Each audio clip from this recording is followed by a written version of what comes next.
Galates chapitre 1. Paul, apôtre, non de la part des hommes, ni par un homme, mais par Jésus-Christ et Dieu le Père, qui l'a ressuscité des morts. Et tous les frères qui sont avec moi, aux églises de la Galatie. Que la grâce et la paix vous soient données de la part de Dieu le Père et de notre Seigneur Jésus-Christ, qui s'est donné lui-même pour nos péchés, afin de nous arracher du présent siècle mauvais, selon la volonté de notre Dieu et Père. À qui soit la gloire au siècle des siècles.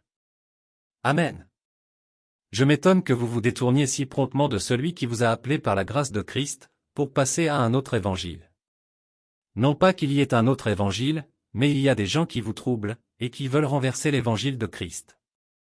Mais, quand nous-mêmes, quand un ange du ciel annoncerait un autre évangile que celui que nous vous avons prêché, qu'il soit anathème. Nous l'avons dit précédemment, et je le répète à cette heure, si quelqu'un vous annonce un autre évangile que celui que vous avez reçu, qu'il soit anathème. Et maintenant, est-ce la faveur des hommes que je désire, ou celle de Dieu? Est-ce que je cherche à plaire aux hommes?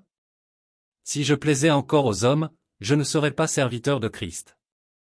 Je vous déclare, frères, que l'évangile qui a été annoncé par moi n'est pas de l'homme. Car je ne l'ai ni reçu ni appris d'un homme, mais par une révélation de Jésus-Christ. Vous avez su, en effet, quelle était autrefois ma conduite dans le judaïsme, comment je persécutais à outrance et ravageais l'Église de Dieu. Et comment j'étais plus avancé dans le judaïsme que beaucoup de ceux de mon âge et de ma nation, étant animé d'un zèle excessif pour les traditions de mes pères. Mais, lorsqu'il plut à celui qui m'avait mis à parder le sein de ma mère, et qui m'a appelé par sa grâce, de révéler en moi son Fils, afin que je l'annonçasse parmi les païens, aussitôt, je ne consultai ni la chair ni le sang. Et je ne montai point à Jérusalem vers ceux qui furent apôtres avant moi, mais je partis pour l'Arabie. Puis je revins encore à Damas.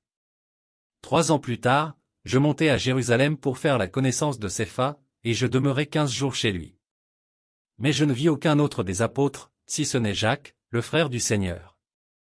Dans ce que je vous écris, voici, devant Dieu, je ne mens point. J'allai ensuite dans les contrées de la Syrie et de la Cilicie. Or, j'étais inconnu de visage aux églises de Judée qui sont en Christ. Seulement, elles avaient entendu dire, celui qui autrefois nous persécutait annonce maintenant la foi qu'il s'efforçait alors de détruire. Et elles glorifiaient Dieu à mon sujet.